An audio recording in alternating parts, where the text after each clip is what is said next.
Appliance Factory and Mattress Kingdom, 5-star rated, over 5,000 reviews, guaranteed we beat Home Depot and Lowe's. The nation's largest discount appliance dealer, over 24 stores in 3 states. Visit us at ApplianceFactory.com.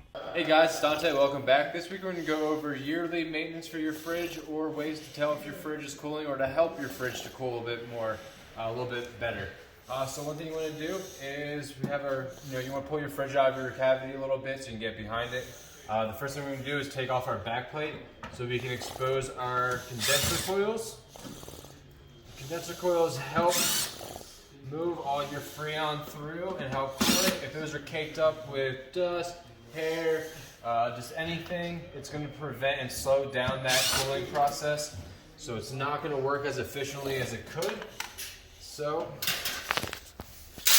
look right here.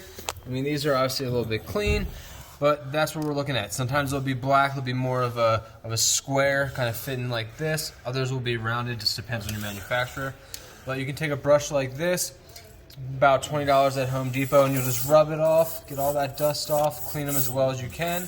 You don't have to worry about pressing too hard, but you don't want to absolutely manhandle it. So if you just take your brush, clean that dust off, get it nice, and that's going to help your fridge cool a little bit better if you're experiencing slight issues, and it's going to do that at least once a year, twice a year if you can.